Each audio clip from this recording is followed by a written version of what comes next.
नमस्कार दोस्तों, मैं फिरोज सर आप लोग को आप सभी का स्वागत करता हूं प्लेटफॉर्म बाय नवीन कुमार सिंह के इस ऐप पर। साथ ही साथ आप सभी को जन्माष्टमी का शुभकामना भी देते हैं। इस जन्माष्टमी के इस पावन अवसर पे आप सभी को हमारा भगवान कृष्ण भगवान से ही उम्मीद है कि आप सभी लोग TRE 4 में सक्सेस हो जाएं। जितने भी लोग TGT के मेरे से पढ़ने वाले हैं वो सभी लोग सक्सेस हो गए, यानी एक सीट उनकी सुनिश्चित हो जाए। तो आप सभी को मालूम चल ही गया होगा कि आज की जो हमारी क्लास है NCERT की क्लास है। किसकी है? NCERT की। अब सबसे पहले हम बात करते हैं कि आप लोग को टेक्स्ट बुक से ये सारी चीज़ पढ़ाने के बाद, कोर्स को पढ़ाने के बाद NCERT क्यों लॉन्च की गई है, सबसे बड़ी बात ये होनी चाहिए। तो आप सभी, ऐसा नहीं है कि एकदम छोटे बच्चे हैं, आप सभी को परीक्षा का ज्ञान नहीं है कि परीक्षा का पैटर्न क्या है, परीक्षा कहाँ से आती है। सभी लोग को मालूम है, क्योंकि NCERT आप बेस्ड क्वेश्चन आजकल सभी एग्जाम में आते हैं। जो भी एग्जाम आप उठा कर देख लीजिए, NCERT बेस्ड क्वेश्चन आपको मिलेगा देखने को।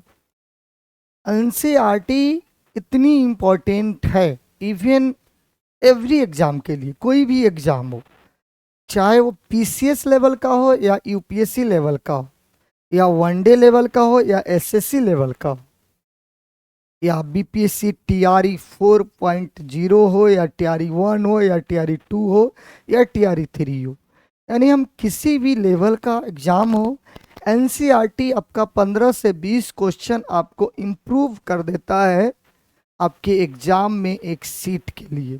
इतनी ज़रूरी है NCERT। आप देखेंगे बड़े एग्ज़ाम की अगर हम बात करते हैं, UPSC की डायरेक्ट NCERT से पूछता है। बड़े एग्ज़ाम की जिस आप दे रहे हैं, जिस BPSC, उसमें कमीशन का भी एग्ज़ाम आता है और टीचर का भी एग्ज़ाम आता है। कमीशन के इस एग्ज़ाम के बारे में मैं आपको बता दूं तो उसमें भी अगर मैं बताऊं आपको, तो वहाँ भी NCERT से 15 से 20 क्वेश्चन आपको लगभग आने की पूरी उम्मीद होती है, और पिछले एग्ज़ाम जितने हुए हैं उसमें आई भी है। इतनी इम्पोर्टेंट है NCERT।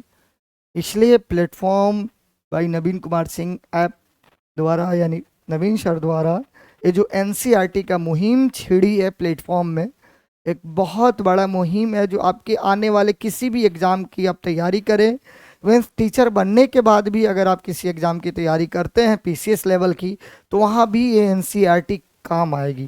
क्योंकि PCS में भी आप जाएंगे तो 6 to 12 NCERT पढ़ना पड़ता है। समझ गए इतनी बातों को?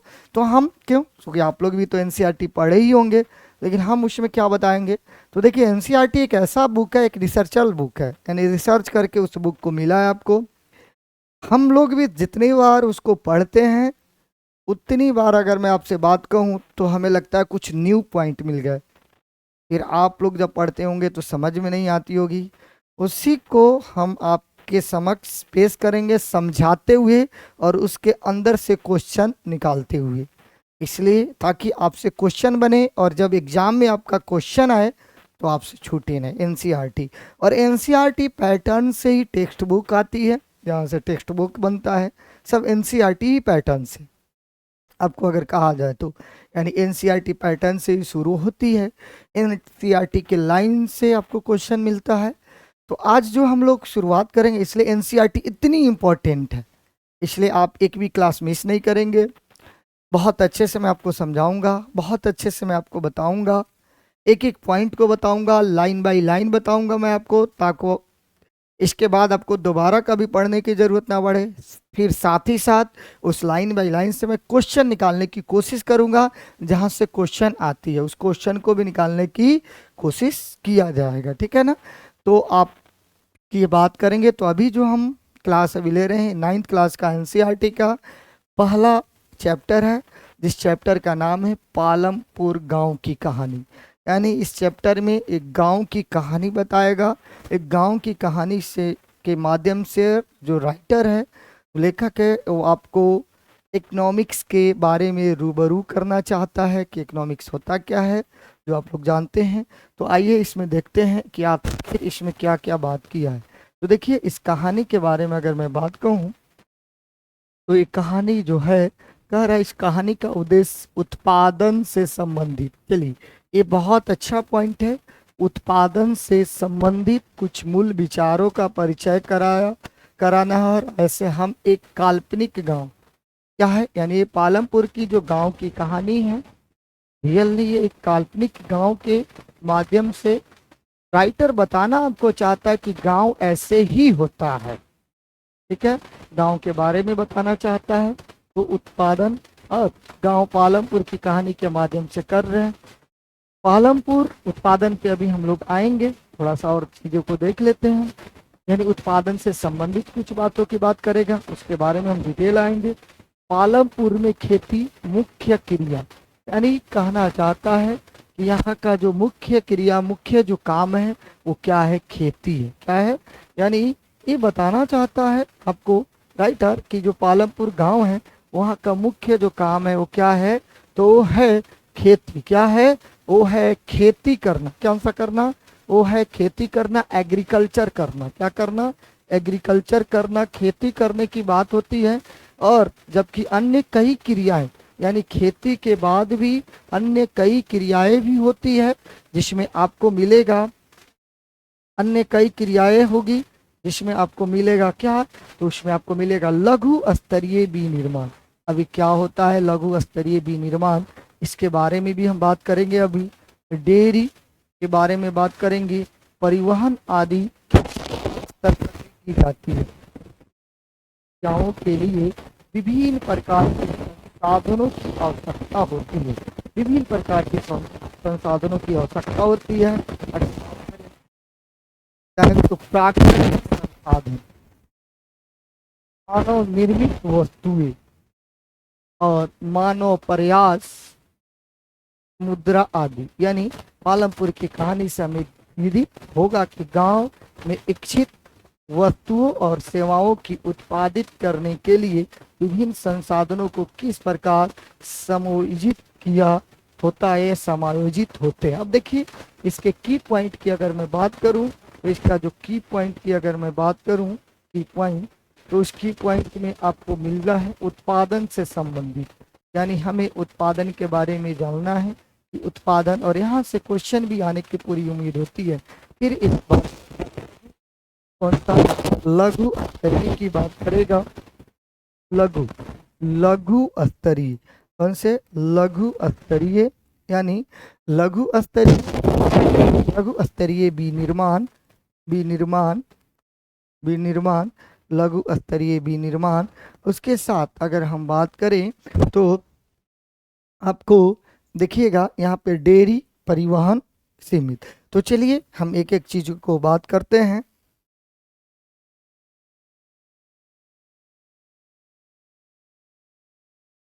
एक एक चीजों की बात करते हैं हम।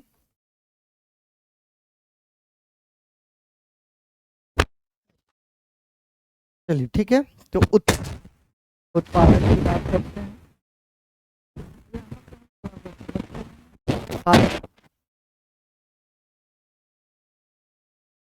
आइए एक पेज लेते हैं और उत्पादन की बात करते हैं। उत्पादन, अब देखिए यहाँ पे उत्पादन के चार कारक होते हैं। यानी उत्पादन के चार कारक होते हैं, भूमि, भूमि, श्रम और पूंजी, यानी भौतिक पूंजी। यहाँ भौतिक पूंजी और आपको मानव पूंजी, मानव पूंजी की बात करता है। ये उत्पादन के कितने कारक होते हैं, उत्पादन के चार कारक होते हैं, भूमि, श्रम, भौतिक पूंजी और मानव पूंजी। ठीक है, उसके बाद आइएगा इसके बारे में हम डिटेल अभी बात करेंगे। आइएगा अपने पॉइंट पर। उसके कर है उत्पादन से संबंधित मूल विचारों की बात कर रहे हैं, इसकी पूरी डिटेल उत्पादन पे हम लोग बात करेंगे, उत्पादन के बारे में। उसके बाद कह रहा है लघु स्तरीय विनिर्माण। तो लघु स्तरीय विनिर्माण जिससे छोटे पैमाने का विनिर्माण होता है। क्या होता है, लघु स्तरीय का मतलब होता है छोटे पैमाने, पैमाने का, छोटे पैमाने का विनिर्माण जिसे सीमित संसाधन का उपयोग करके छोटे पैमाने पर वस्तुओं के उत्पादन करने की जो बात, सीमित संसाधन, और आपको पूरे इकोनॉमिक्स में ये पढ़ने को मिलेगा सीमित संसाधन के बारे में, पूरे इकोनॉमिक्स में, क्योंकि संसाधन क्या है, सीमित है, और उसी सीमित संसाधन से हमें अपनी पूरी असीमित इच्छाओं की पूरा करने की बात होती है। इसलिए कहा जाता है कि हमारी जो सीमित संसाधन है उससे हम अपनी ज़रूरत पूरा कर सकते हैं, लेकिन हम अपनी असीमित इच्छाओं को पूरा नहीं कर पाते हैं। यानी यह अवसर स्थानीय बाजार पर केंद्रित है और इसे शारीरिक श्रम और साधारण मशीनरी औजार का उपयोग शामिल है। लघु निर्माण की अगर मैं बात करूं तो अर्थव्यवस्था में महत्वपूर्ण भूमिका निभाता है, बिल्कुल सबसे महत्वपूर्ण भूमिका निभाता है, जैसे रोजगार का अवसर प्रदान करता है। किसकी रोजगार का अवसर? छोटे पैमाने पर यहाँ उत्पादन होता है जैसे, और यहाँ पे सीमित संसाधन होते हैं, स्थानीय बाजार होते हैं, शारीरिक श्रम और साधारण मशीनरी होते हैं। कम लागत की बात करने की कोशिश करता है, कम लागत की बात करता है ना, सारे चीज़ यहाँ पे बात रोजगार, खाद्य उत्पादन और नवाचार, स्थानीय मुद्दे, उद्यमिता को बढ़ावा देना, ये सारी बातें यहाँ पर किसमें होती है? तो लघु स्तरीय विनिर्माण की बातें होती है। उसके बाद डेयरी की बातें करता है, यानी डेयरी में क्या होता है? जैसे दूध का डेयरी, दही का डेयरी, पनीर का डेयरी, यानी कहना चाहता है परिवहन इन सभी के लिए ज़्यादा सीमित स्तर पर की जाती है। यानी यहाँ पे इस चैप्टर में बताना चाहता है लेखक कि कृषि के साथ साथ अन्य जो उत्पादन, देखिए क्या कर रहा है, मुख्य क्रिया खेती है, जबकि अन्य क्रियाएं भी है, यानी अन्य क्रियाएं भी है जहाँ पे आपको लघु स्तरीय, जिसका मैंने बता दिया, छोटे पैमाने पर जो काम होता है उसमें, और छोटे पैमाने का जो भी निर्माण होता है, जैसे में अगर मैं छोटे पैमाने में दुकानदार हो गया, डेयरी फार्म जैसे इत्यादि हो गए हैं, परिवहन आदि पर स्तर पर की जाती है। प्राकृतिक कर आवश्यकता होती है, यथा प्राकृतिक संसाधन, मानव निर्मित वस्तु, मानव प्रयास या मुद्रा आदि। पालमपुर की कहानी से हमें विदित होगा कि गांव में इच्छित वस्तु और सेवाओं की उत्पादित करने के लिए विभिन्न संसाधन किस प्रकार समायोजित है। देखिए परिचय, यानी अब यहाँ पे अगर मैं बात करूँ तो अब इस इतनी सारी चीज़ें बता के बात करता है परिचय के बारे में। तो एक पॉइंट यहाँ पे और आपको हाईलाइट करना है, क्रिया है, कौन सी क्रिया, यानी कहता है जबकि अन्य क्रियाएं। तो क्रिया के बारे में अगर मैं बात करूं तो अभी मैं यहाँ पे उत्पादन लिखा हूं, जो मैं इसके बारे में जाऊंगा। उत्पादन के 4 कारक होते हैं, एक एक की बात किया जाएगा, भूमि, श्रम, भौतिक पूंजी और पूंजी। अब होता है क्रिया, तो क्रियाएं की अगर मैं बात करूं तो इकोनॉमिक्स में आप जाइए, एक होती है आर्थिक क्रिया और एक होती है गैर आर्थिक क्रिया। आर्थिक क्रिया और एक होती है गैर आर्थिक क्रिया, और ये दूसरा है और ये पहला है गैर आर्थिक क्रिया। क्या होती है?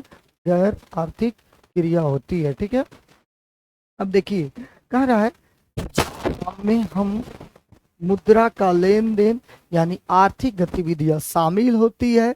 आर्थिक रूप से हमें मुद्रा का लेन देन, पैसे का लेन देन करते हैं, उससे हम लोग कहते हैं आर्थिक क्रिया। यानी यहाँ पे आर्थिक क्रिया में क्या होता है? पैसे का लेन देन। आर्थिक क्रिया में आपको पैसे का लेन देन यानी आर्थिक गतिविधि जुड़ा है। आर्थिक गतिविधियां जुड़ा हो उसे हम आर्थिक क्रिया कहते हैं। आर्थिक गतिविधियां जिसमें पैसे का लेन, और गैर आर्थिक में कोई आर्थिक क्रिया नहीं जुड़ा हुआ। गैर आर्थिक क्रिया की अगर मैं बात करूं, गैर आर्थिक क्रिया तो कोई भी आर्थिक गतिविधियां नहीं हो, कोई भी आर्थिक गतिविधियां नहीं हो, कोई भी आर्थिक गतिविधियां नहीं हो, यानी जहाँ पे कोई पैसे का लेन देन ना हो उसे हम लोग बोलते हैं गैर आर्थिक क्रिया। जैसे मैं अभी आपको पढ़ा रहा हूँ, यहाँ पे मुझे कुछ पेमेंट मिलेगा तो मैं आर्थिक क्रिया में आ जाऊँगा, यानी मैं आर्थिक गतिविधियाँ कर रहा हूँ। यहाँ से उस पैसे को मैं ले जाके खर्च करूँगा, फिर वो जहाँ पे मैं खर्च करूँगा वो कहीं और खर्च करेंगे, उसे आर्थिक गतिविधियाँ बोला जाता है। और जहाँ पे यहाँ पे अगर मैं अपने घर पे अपने सिस्टर को, अपने भाई को या किसी फैमिली मेम्बर को पढ़ा रहा हूँ, जहाँ पे मैं कुछ भी नहीं ले रहा हूँ, वहाँ पे गैर आर्थिक क्रिया होती है, जहाँ पे कोई आर्थिक गतिविधियाँ नहीं है। जैसे हमारी माँ की अगर मैं बात करूँ, अगर हमारी माँ अपने घर में खाना बना रही हैं तो उनको कुछ उसका पेमेंट नहीं मिल रहा है, तो उनकी एक्टिविटी जो होगी वो क्या होगी, गैर आर्थिक क्रिया में होगी। लेकिन वहीं अगर अपने आजीविका को पालन करने के लिए अगर बाहर में कहीं जाके खाना बना रही हैं और वहाँ से वो कुछ पैसे लेके आ रही हैं, तो किस में आ जाएंगी, आर्थिक क्रिया में आ जाएंगी, जहाँ पे पैसे का लेन देन हो, मुद्रा का आदान प्रदान हो, क्या हो, मुद्रा का आदान प्रदान हो, आदान प्रदान हो, उसे हम लोग बोलते हैं आर्थिक क्रिया। ठीक है, तो यहाँ पे एक पॉइंट आप लोग को क्लियर हो गया होगा। अभी आएंगे उत्पादन वाली पॉइंटों पर, यानी अगर मैं आपसे पूछूं तो यहाँ पे आप चले जाइए, इस पॉइंट को मैंने क्लियर किया, क्रिया। तो क्रिया आप याद रखिएगा, पूछता है इकोनॉमी में क्रिया कितनी होती है, तो दो टाइप की क्रिया होती है, एक तो आर्थिक क्रिया और एक होता है गैर आर्थिक क्रिया।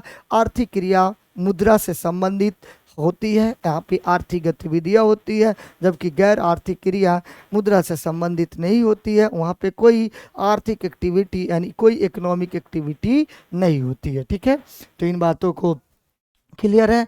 लघु स्तरीय जहाँ पे छोटे पैमाने पर जो मैंने आपको बता दिया, विनिर्माण, डेयरी, परिवहन आदि की बात करता है। चलिए अब इस अपने पॉइंट पर आते हैं। तो कह रहा पालमपुर आस पड़ोस के गांव और कस्बों से भलीभांति जुड़ा हुआ है।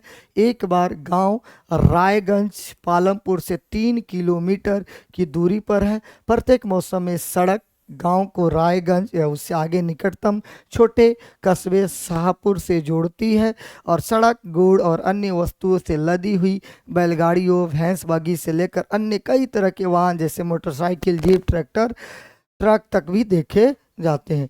इस गांव में विभिन्न जातियों के लगभग 400 परिवार, यानी इस गांव में कितने परिवार लगते हैं, लगभग 400 परिवार रहते हैं। गांव में अधिकांश भूमि की स्वामी उच्च जाति के 80 परिवार हैं। उनके मकान, जिनमें कुछ बहुत बड़े बड़े ईंट और सीमेंट के बने हुए। अनुसूचित जाति दलित लोग की भी संख्या गांव की कुल जनसंख्या की 1/3 और एक गांव के एक कोने में काफ़ी छोटे घरों में रहते हैं, जिनमें कुछ मिट्टी और फूस के बने होते हैं। जो गांव का दृश्य है, सभी गांवों में ऐसे ही दृश्य होता है। बड़े लोगों के मकान ईंटें और छत होते हैं, और छोटे लोगों की मकान फूस की होती हैं। जो गांव का ये परिदृश्य जिस वक्त में बताना चाह रहा है राइटर, तो गांव का परिदृश्य खेत में सभी नलकूप बिजली से ही चलते हैं और इसका उपयोग विभिन्न प्रकार के छोटे कार्यों के लिए भी किया जाता है।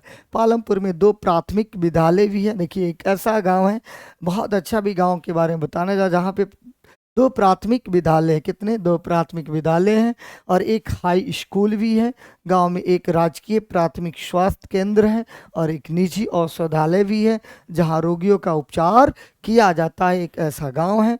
चलिए, उपयुक्त विवरण से स्पष्ट है कि पालमपुर में सड़क, परिवहन साधनों, सिंचाई, विद्यालय और स्वास्थ्य केंद्रों के पर्याप्त विकसित तंत्र और की तुलना अपने निकट गाँव में गाँव से कीजिए। यानी कह रहा है क्या ये सुविधा जो इस पालमपुर में जो आपके नजदीक के किसी गांव में है, इसकी तुलना आप कर सकते हैं कि वो गांव कैसा होगा। ठीक है, चलिए, तो यहाँ तक एक यह एक काल्पनिक गांव है। पहले ही बता दूं कोई ऐसा गांव नहीं है, यह एक काल्पनिक गांव है। क्या है, काल्पनिक गांव है।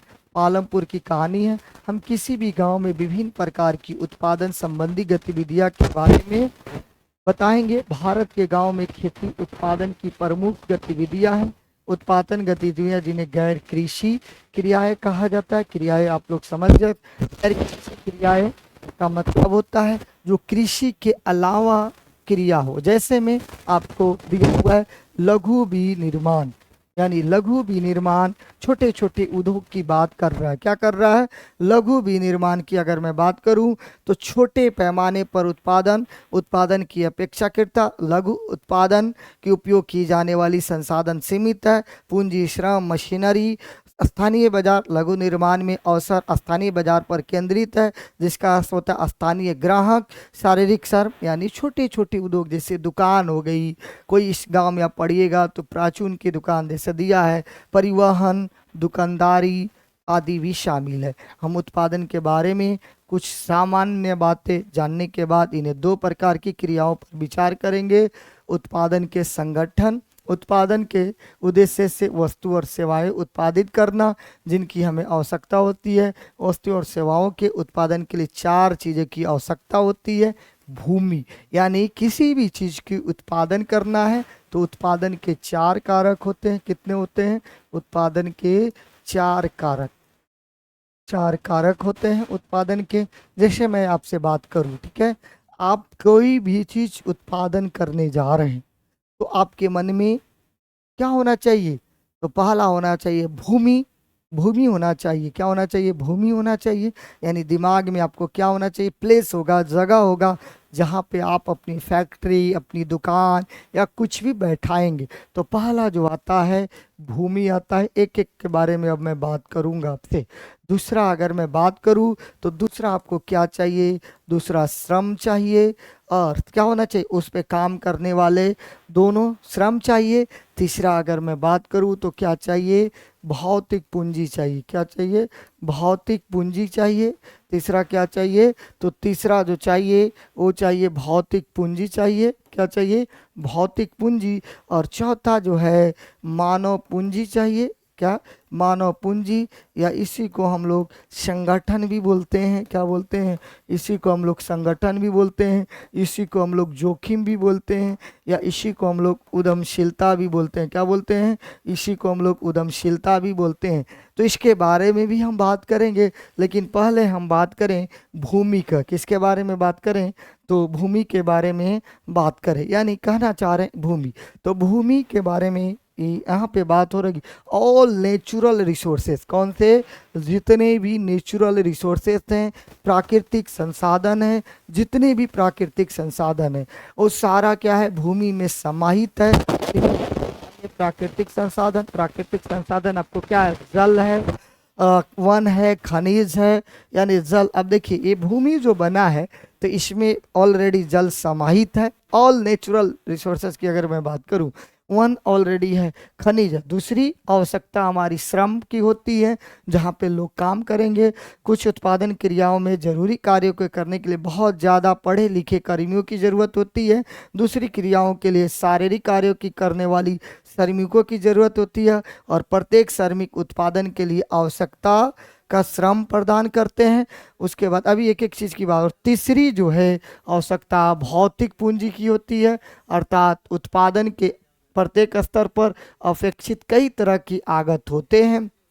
आप जानते हैं भौतिक पूंजी के अंतर्गत कौन कौन सी मदें आती है? औजार, मशीन। तो आइए पहले हम बात कर लेते हैं दूसरा श्रम की। किसकी? श्रम। और श्रम की अगर मैं बात कर लूँ, यानी दूसरे की अगर मैं बात करूँ तो श्रम की कर लेता हूँ।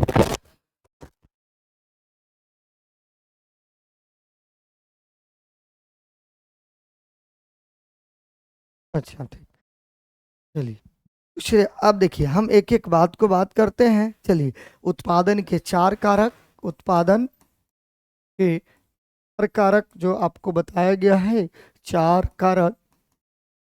कारक की अगर मैं बात करता हूँ तो जिसमें पहला है भूमि। और भूमि में वो सारी चीज़ आपको समाहित है, जैसे में जल, वन, खनिज, ये सारा चीज़ क्या है? इसमें समाहित। आपको मालूम है ये सारा चीज़ इसमें क्या है? समाहित है भूमि में, ठीक है ना। दूसरी अगर मैं बात करूँ श्रम, क्या है? श्रम की बात करूँ, ठीक है। तो श्रम अगर मैं बात करूं तो श्रम दो टाइप का होता है। कितने टाइप का होता है?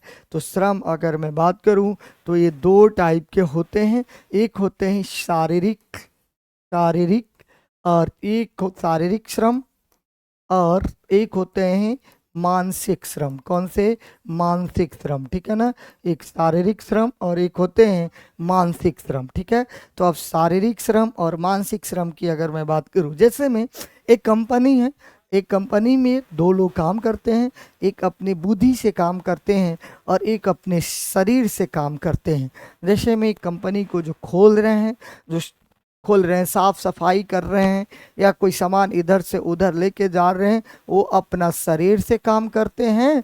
और जो अपने दिमाग से अगर कोई कंप्यूटर के काम में कर रहे हैं तो अपने दिमाग से काम करते हैं। इसलिए शारीरिक और मानसिक दोनों लोग को क्या मिलता है, तो दोनों लोग को मजदूरी मिलती है, मजदूरी मिलती है, ठीक है ना, मजदूरी। और यहाँ पे क्या मिलता है, तो यहाँ पे ये सब लगाने के बाद लगान या इसको रेंट बोलते हैं, क्या बोलते हैं, रेंट, या इसको वेजेस बोलते हैं, क्या बोलते हैं, इसको वेजेस। अब चलिए इसकी बात बोलें तो देखिए इसमें शारीरिक और जो शारीरिक श्रम और मानसिक श्रम है, तो इसमें जॉब की कैटेगरी बांटी गई है, ठीक है ना। जॉब, जैसे में जॉब की अगर मैं बात करूं तो यहाँ पे श्रम में अगर मैं जॉब की बताऊं, जैसे में आपको मिलेगा रेड कलर की job, red collar, red collar, blue collar, blue collar, red collar, blue collar, उसके बाद पिंक कॉलर, उसके बाद आपको वाइट कलर और उसके बाद ग्रे कलर, ठीक है ना। तो रेड कलर निचले स्तर के जो लोग होते हैं वो रेड कलर में आते हैं, जैसे प्रोस्टिट्यूट हो गए या जो मतलब एकदम हमारी गंदगी को जो सफाई करते हैं, मल मूत्र की जो सफाई करते हैं, वो रेड कॉलर में आ जाते हैं। यानी वो कपड़े पहन के जाते हैं और पूरी तरह से उनकी कपड़े क्या हो जाएगी, और रंगीन हो जाती है, गंदे हो जाते हैं और जिनके पास लोग बैठने से डरते हैं, जबकि मेन तो आदमी वही है। उसके बाद ब्लू कॉलर, उससे थोड़ा सा ऊपर उठ के जो आते हैं ब्लू कॉलर में आते हैं। ये पिंक कलर की जॉब अगर मैं बात करूं तो स्पेशलिस्ट वुमेंस के लिए पिंक कलर की जॉब है। जितने भी रिसेप्शनिस्ट को आप लोग देखेंगे वो सब पिंक कलर की जॉब में आती हैं, तो ये वुमेंस के लिए है। वाइट कलर जैसे हम लोग आते हैं, और ग्रे कलर जो है वो बड़े बड़े इंस्टीट्यूट के या बड़े बड़े कंपनी के जो डायरेक्टर होते हैं या इंस्टीट्यूट के जो डायरेक्टर होते हैं वो ग्रे कॉलर में। तो इतनी श्रम को बांट दी गई है, शारीरिक और मानसिक के दोनों, सभी को मजदूरी मिलता है, वेजेस मिलता है, क्या मिलता है, मजदूरी और वेजेस मिलता है, ठीक है। तो उत्पादन में पहला तो हम भूमि पढ़े और दूसरा हमने श्रम की बातें की, क्या की, श्रम की बातें की। तीसरा की अगर मैं बात करूं तो तीसरा जो है तो भौतिक पूंजी, कौन सा, भौतिक पूंजी जो होता है।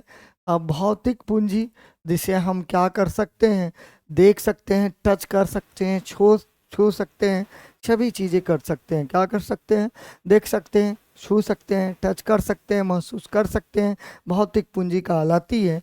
और ये दो टाइप में होती है, एक को हम बोलते हैं क्या, एक को हम बोलते हैं अस्थाई पूंजी, क्या बोलते हैं, अस्थाई पूंजी, और एक को बोलते हैं कार्यशील पूंजी, क्या बोलते हैं, कार्यशील, कार्यशील पूंजी बोलते हैं, कौन सा, कार्यशील पूंजी बोलते हैं, ठीक है, कार्यशील पूंजी। अब अस्थाई पूंजी जैसे में मशीन, डिजिटल बोर्ड, यहाँ उस पालमपुर में आपको बताएगा हल, ये सब क्या है, अस्थाई पूंजी है।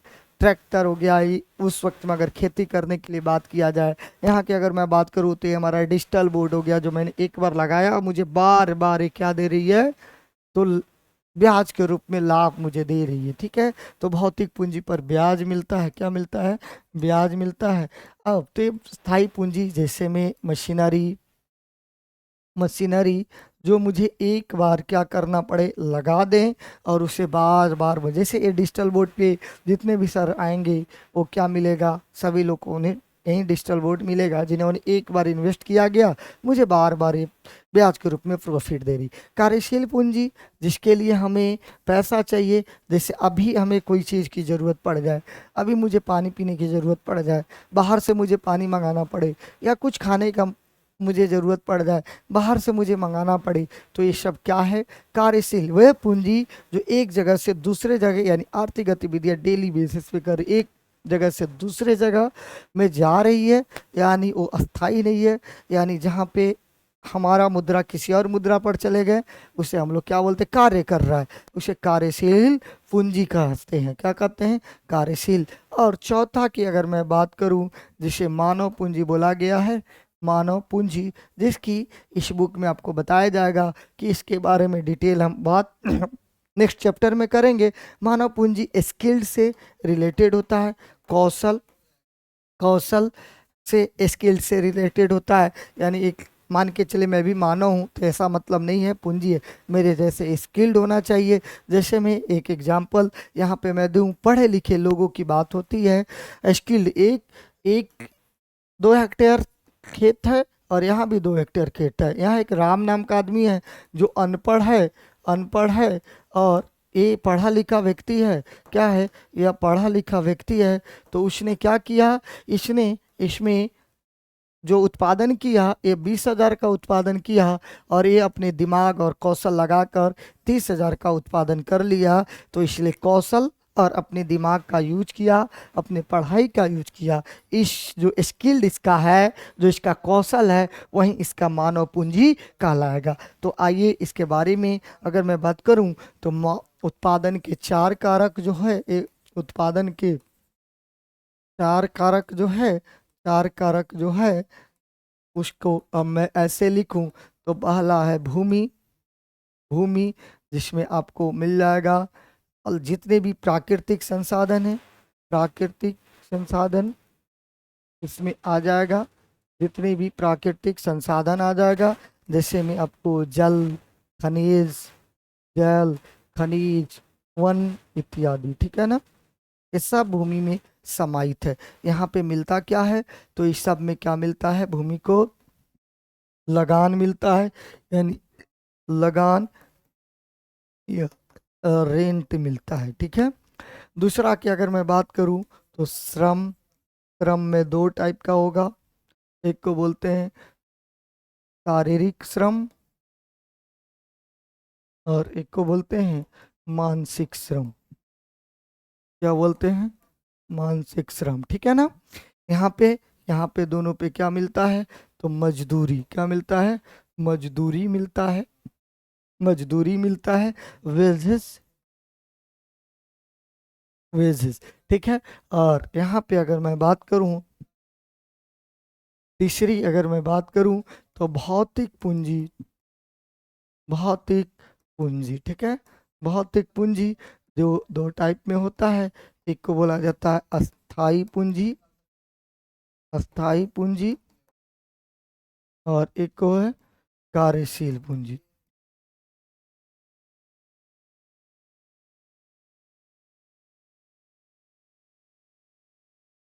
कार्यशील पूंजी, ठीक है।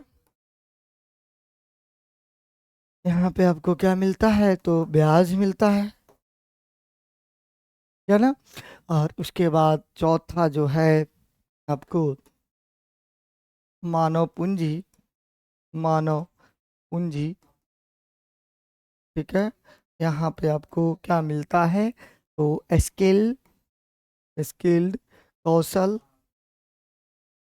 और यहाँ पे आपको मिलता है लाभ। तो ये उत्पादन के 4 कारक है। यह इंटरेस्ट इंटरेस्ट और यहाँ आपको प्रॉफिट मिलेगा। क्या मिलेगा, प्रॉफिट। तो देखिए, जब हम किसी चीज का उत्पादन करने जाएंगे तो हमें क्या चाहिए, पहला तो पहला हमें जो चाहिए वो चाहिए, हमें क्या चाहिए, पहला हमें जो चाहिए वो भूमि चाहिए। क्या चाहिए, भूमि चाहिए। और उस पे लगान होता है, श्रम चाहिए, वो 2 टाइप में होता है। फिर भौतिक पूंजी भी चाहिए, अस्थाई पूंजी, कार्यशील पूंजी, और मानव पूंजी जो हमारी दिमाग की उपज है। तब लास्ट में हमें जाके लाभ मिलता है। चलिए अब हम अपने पॉइंट पे चलते हैं, अपनी बुक की बात करते हैं। देखिए, तो यहाँ तो हमारी हो चुकी थी यहाँ की बात।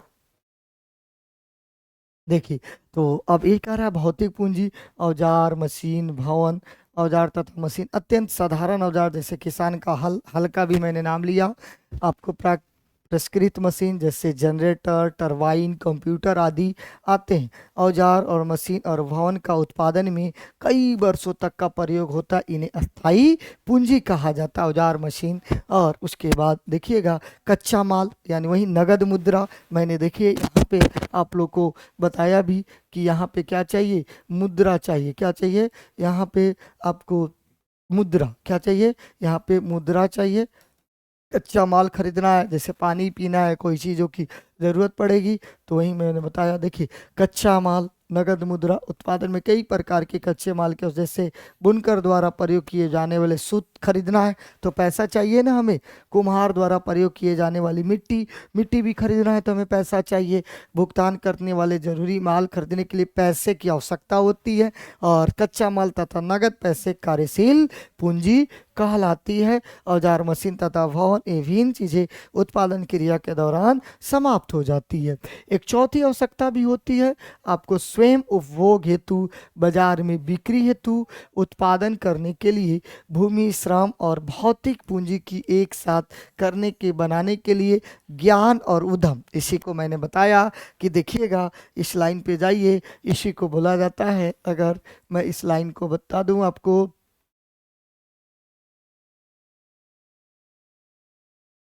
अच्छा चलिए यहाँ पे नहीं है, फर्स्ट पेज में अगर मैं बात करूँ तो देखिए फर्स्ट पेज में मैंने बताया इस मानव पूंजी को ही बोला जाता है। आपको यहाँ पे ज्ञान चाहिए और सभी चीज़ों को व्यवस्था चाहिए, यानी यहाँ पे उत्पादन के चार कारक श्रम, कार्यशील, संगठन। देखिए यहाँ पे मैंने बताया ये मानव पूंजी को क्या बोला जाता है, देखिए भौतिक पूंजी और या मानव पूंजी को संगठन, जोखिम या उद्यमशीलता बोला जाता है, जो ऑलरेडी आपको देखिए यही बातें कर रहा है कि उद्यम की आवश्यकता हो पड़ेगी, और आजकल इसे मानव पूंजी भी कहा जाता है, इसी का नाम संगठन है। जैसे आप बीपीएससी की तैयारी कर रहे हैं और ये आपके मानव पूंजी का उपज है, सिलेक्शन नहीं होना ना होना क्या जोखिम है, या कोई भी अगर कोई उत्पादन मिल के दो लोग कर रहा है तो एक संगठन के साथ कर रहा है, क्या कर रहा है, एक संगठन के साथ उत्पादन कर रहा है, तो उसी को क्या बोला जाता है, मानव पूंजी, उसी का नाम संगठन, उसी का नाम उद्यमशीलता, उसी का नाम जोखिम भी बोला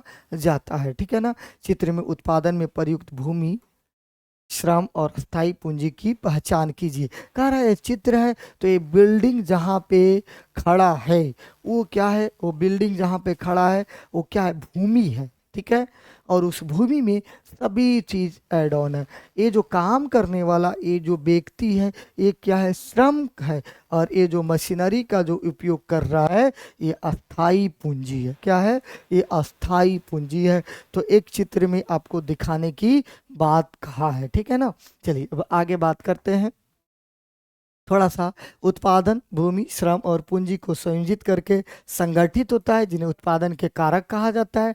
पालमपुर की कहानी पढ़ने के क्रम में हमें उत्पादन के प्रथम 3 कारक के बारे में अधिक सीखेंगे, और सुविधा के लिए इस अध्याय में भौतिक पूंजी को ही पूंजी कहा जाएगा, यानी भौतिक पूंजी को ही क्या कहा जाता है, पूंजी कहा जाता है। चलिए अब हम बात करते हैं इन बातों की, थोड़ा सा आगे और चर्चा करें।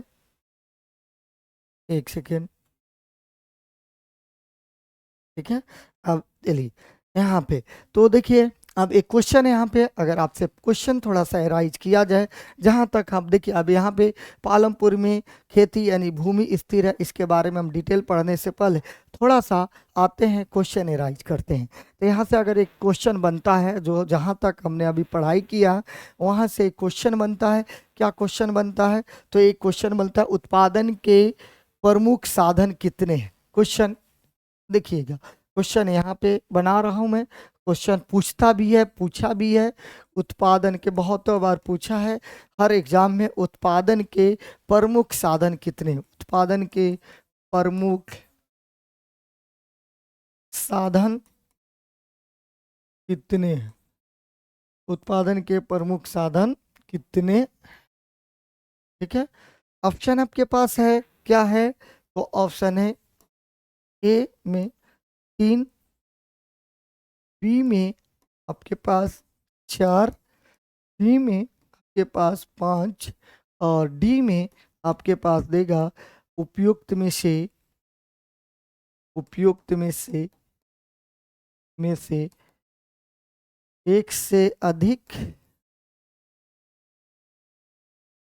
या उपयुक्त में से कोई नहीं। बीपीएससी का जो आपका पैटर्न है, उपयुक्त में से कोई नहीं, उपयुक्त में से कोई नहीं। ठीक है ना, कोई नहीं, उपयुक्त में से कोई नहीं, ये आपका बीपीएससी का पैटर्न है। उपयुक्त में से कोई नहीं, उपयुक्त में से एक से अधिक। तो ऑप्शन आपके पास 3 है, 4 है, 5 है। चलिए ऑप्शन बताइए। तो देखिए अभी मैंने बताया उत्पादन के प्रमुख साधन कितने हैं, तो उत्पादन के प्रमुख साधन 4 है।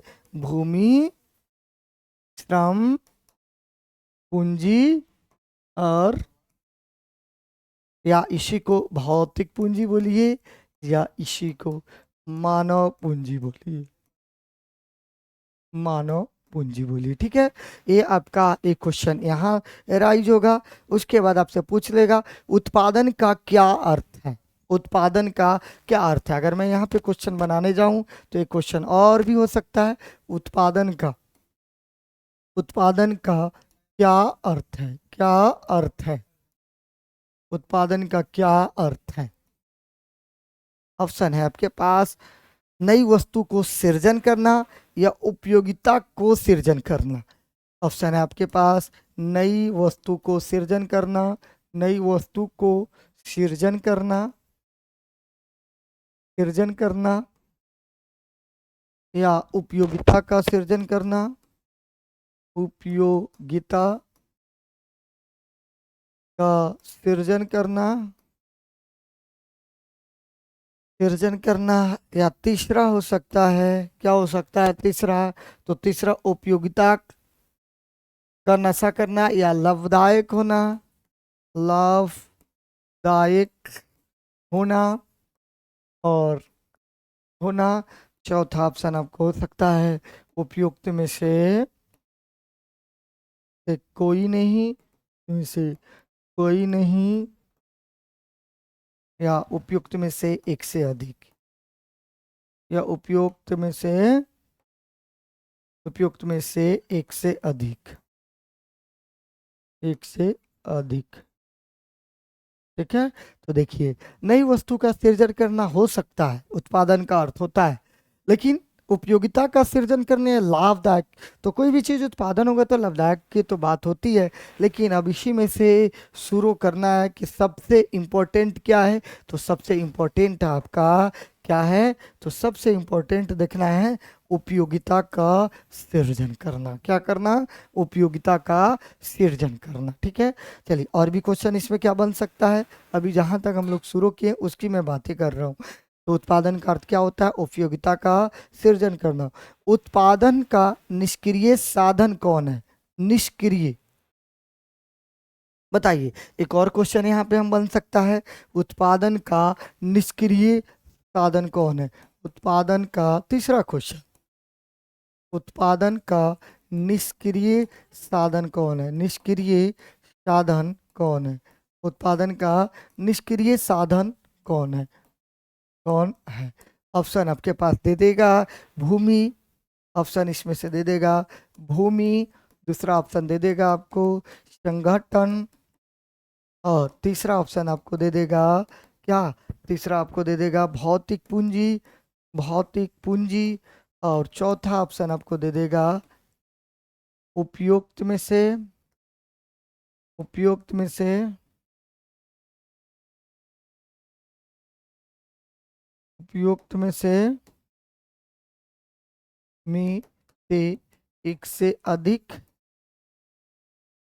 एक से अधिक या उपयुक्त में से कोई भी, उपयुक्त में से कोई नहीं। ठीक है, उपयुक्त में से कोई नहीं। अब देखिए ऑप्शन है आपके पास भूमि, संगठन और भौतिक पूंजी। संगठन भी निष्क्रिय हो जाएगा, निष्क्रिय, खत्म हो जाना, क्या हो जाना, संगठन भी निष्क्रिय हो सकता है। ठीक है, माधव भौतिक पूंजी भी निष्क्रिय हो सकता है, लेकिन भूमि कभी खत्म निष्क्रिय नहीं है। आंसर हो जाएगा भूमि, क्या हो जाएगा, आंसर हो जाएगा भूमि। समझ गए, तो ये था। उसके बाद यहाँ पे तो कह रहा है यहाँ पे एक और क्वेश्चन बन सकता है, निम्नलिखित में से भूमि की विशेषता कौन है। एक और क्वेश्चन चलता हूं, निम्नलिखित में से, निम्नलिखित में से भूमि की विशेषता कौन है या क्या है, कौन है या क्या है।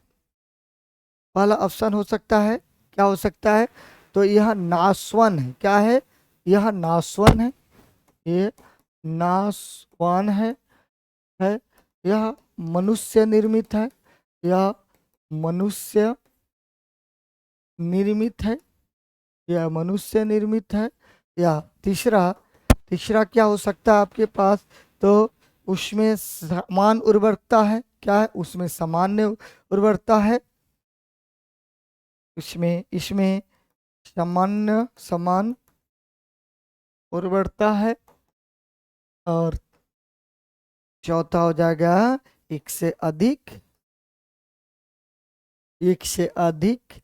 है, या इनमें से कोई नहीं, इनमें से कोई नहीं, ठीक है, इनमें से कोई नहीं।